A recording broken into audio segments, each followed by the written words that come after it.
हर हर महादेव। दोस्तों, आज हम जानेंगे ब्रह्मा विष्णु महेश में से सबसे ज़्यादा शक्तिशाली कौन है।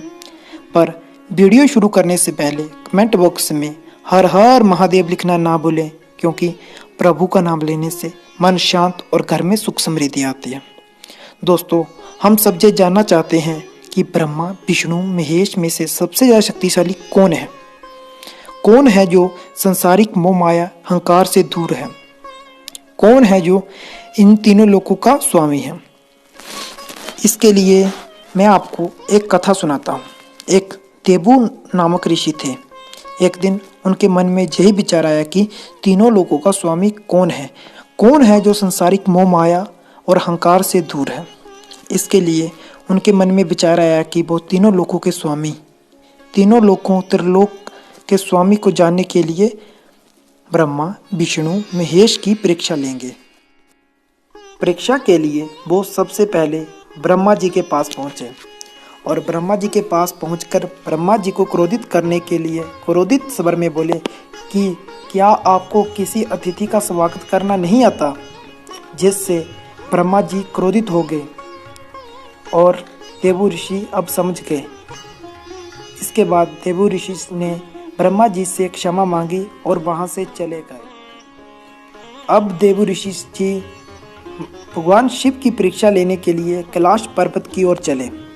वहां पहुंचकर नंदी महाराज ने उनका स्वागत किया और कहा, भगवान शिव माता पार्वती के साथ व्यस्त हैं। जिस पर देवू ऋषि क्रोधित हो गए और नंदी महाराज के रोकने पर भी अंदर चले गए। जिस पर भगवान शिव गुस्सा हुए और उन्हें कहने लगे कि आपको ये सब शोभा नहीं देता। फिर देवू ऋषि जी कहते हैं, हम ऋषियों को कोई भी कहीं जाने से नहीं रोक सकता। जिससे भगवान शिव और गुस्सा हो गए और देवू ऋषि को जलाने के लिए अपना तीसरा नेत्र खोने लगे। पर बीच में पार्वती माता के आने से वो बीच में ही रुके। फिर देवू ऋषि जी भगवान शिव से क्षमा मांगते हैं। भगवान शिव तो सब कुछ जानते ही थे। वो देवू ऋषि की ये लीला जानते ही थे। इसलिए कहते हैं, आपको क्षमा मांगने की कोई ज़रूरत नहीं है। मैं सब कुछ जानता हूँ। मेरा गुस्सा तो स्थायी है, इसलिए मैं तीनों लोगों का स्वामी नहीं हूँ। देवू ऋषि जी भगवान शिव से क्षमा मांगते हैं और वहाँ से चले जाते हैं। अब वो भगवान विष्णु की तरफ चलते हैं। भगवान विष्णु जी के पास पहुंचकर देव ऋषि जी देखते हैं कि भगवान विष्णु जी माता लक्ष्मी जी के साथ व्यस्त होते हैं। जिसे देखकर देव ऋषि जी कहते हैं, आप तो संसारिक मोह माया में व्यस्त हो। आपके द्वार पे कोई अतिथि आया है, आप उसका स्वागत करना भूल गए हो। मैं आपको श्राप देता हूँ कि आप माता लक्ष्मी जी से दूर हो जाओगे। उनकी बात को सुनता हुआ ना देख देव ऋषि जी और गुस्सा होते हैं और भगवान विष्णु जी के पास जाकर अपने पैर से उन पर प्रहार करते हैं। इसके बाद विष्णु जी उन पर गुस्सा नहीं होते और कहते हैं, ऋषि जी मुझे माफ़ कर दो, मैं आपका स्वागत नहीं कर पाया।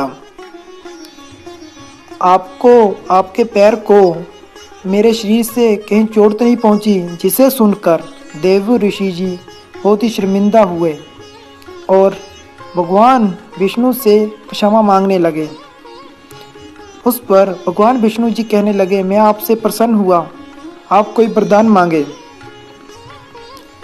तो देव ऋषि जी कहने लगे कि अगर आप कोई वरदान देना चाहते हैं तो मनुष्य के कल्याण के लिए आप धरती पर जन्म लें। जिसे भगवान विष्णु जी ने स्वीकार कर लिया और धरती पर श्री राम के रूप में, भगवान कृष्ण के रूप में जन्म लिया। दोस्तों, अभी तो आप समझ ही गए होंगे। अगर आपको हमारी ये वीडियो अच्छी लगी हो तो हमारी वीडियो को लाइक करें, चैनल को सब्सक्राइब करें, कमेंट करें और इस वीडियो को ज़्यादा से ज़्यादा शेयर करें। हर हर महादेव।